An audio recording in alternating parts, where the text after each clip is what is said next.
Salt in His Shoes by Dolores Jordan with Rosalind M. Jordan, illustrated by Kadir Nelson.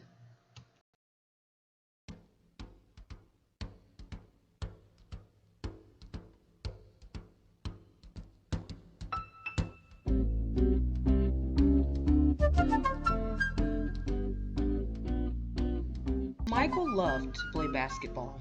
Every Saturday he followed his older brothers, Larry and Ronnie, to the park, hoping that they would let him play.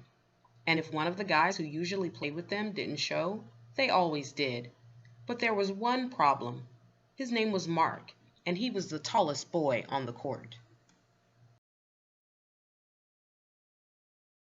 "What's the matter, Mikey? Too short?" Mark flapped his arms in Michael's face. "Over here!" shouted Larry. But when Michael threw the ball, Mark's long arms came out of nowhere and knocked the ball away. It flew into the hands of a player on Mark's team. He made the basket, and the game was over, just like that. "I am really sorry, guys. If I were taller, that wouldn't have happened."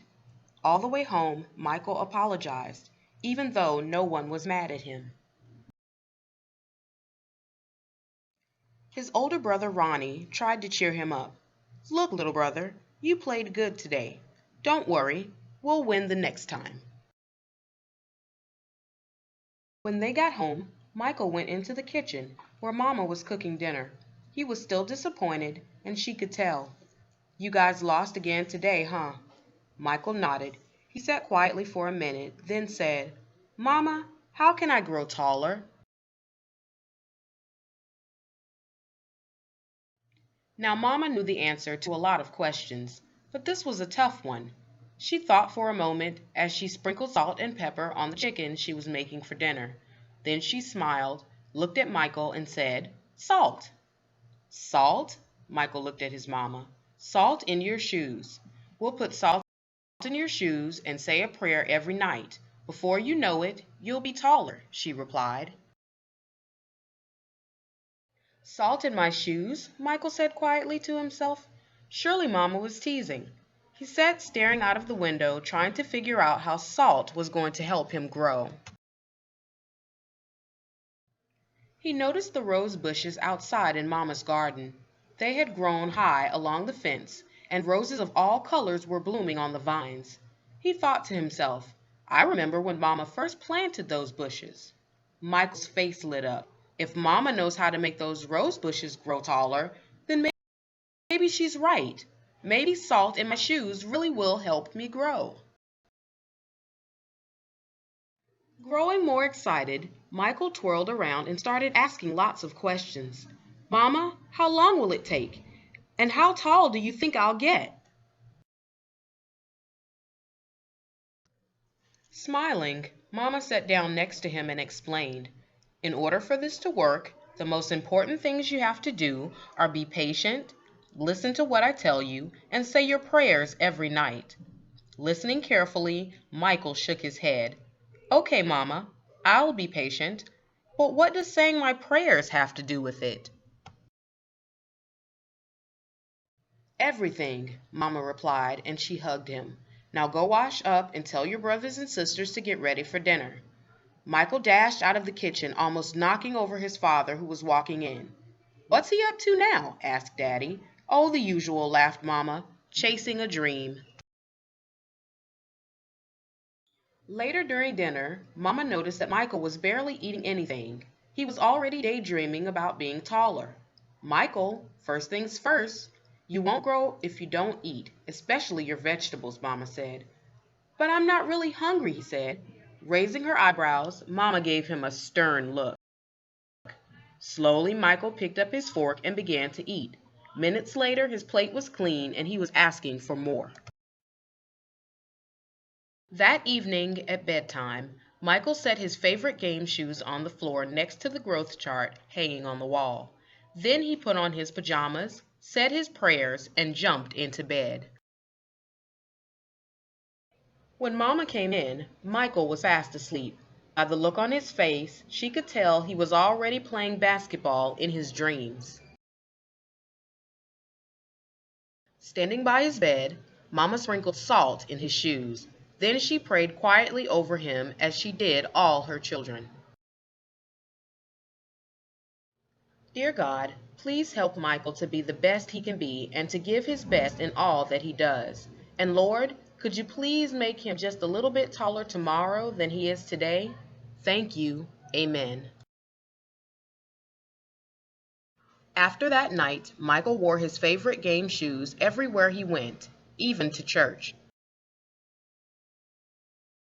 And he stopped going to the park with his brothers on Saturdays.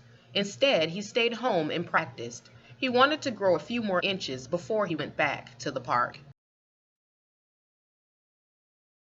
After 2 months of practicing and waiting patiently and praying, Michael stood next to the growth chart on his wall. Nothing. He hadn't grown an inch. He was disappointed, but he did not stop believing. I've just got to give it time, like Mom said, Michael thought to himself. And that's what he did. 2 more months of practicing went by, and still nothing. Now Michael was becoming a little sad. Not only had he not grown 1 inch, but he also missed playing basketball with Larry and Ronnie. About the only thing he didn't miss was being picked on by Mark.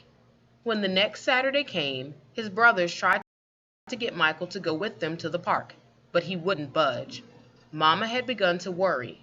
When she saw Michael sitting alone on the steps, she said to Daddy, "Maybe you should go out and talk to him."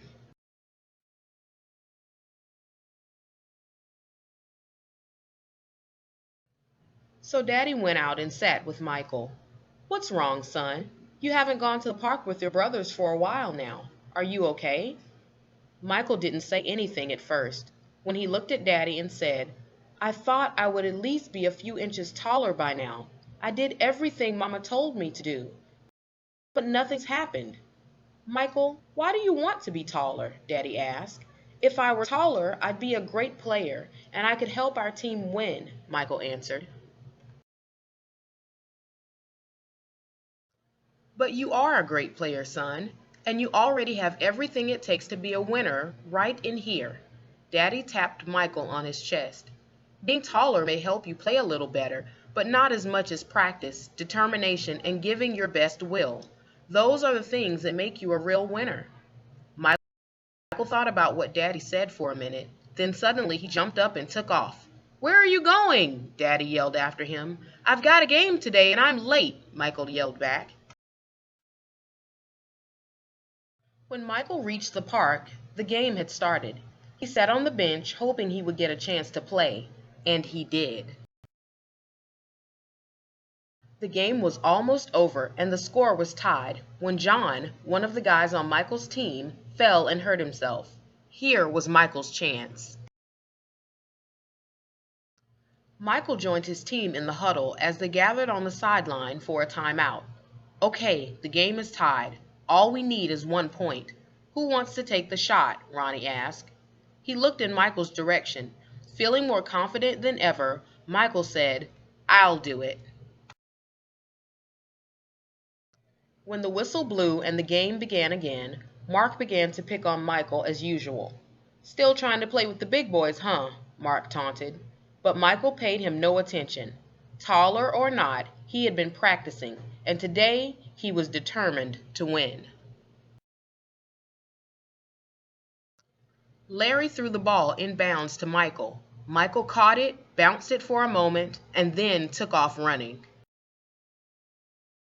As he approached Mark, Michael shifted to his right. Mark followed, but while he was still shifting, Michael spun to his left. He stepped behind Mark and shot. The ball arced far above his opponent's hands and fell slightly through the hoop. 2 points. The game was over. Michael's team had won. It was just as Michael had dreamed. When he realized what he had done, Michael took off running and didn't stop until he had reached home. Bursting through the door, he shouted, "I did it, Daddy! I did it! I shot right over the tall guy's head and we won the game!" Running in behind him, Ronnie and Larry joined the celebration. "That's right, little brother. You did it. You won the game for us." Michael remembered the look that Ronnie gave him during the last time out of the game and said, "No, we won the game, but I was the star." They all laughed. After that day, Mama stopped putting salt in Michael's shoes, but Michael did not stop being patient and working hard and praying. So that must be what made Michael grow to be a 6 foot 6 inch tall basketball superstar.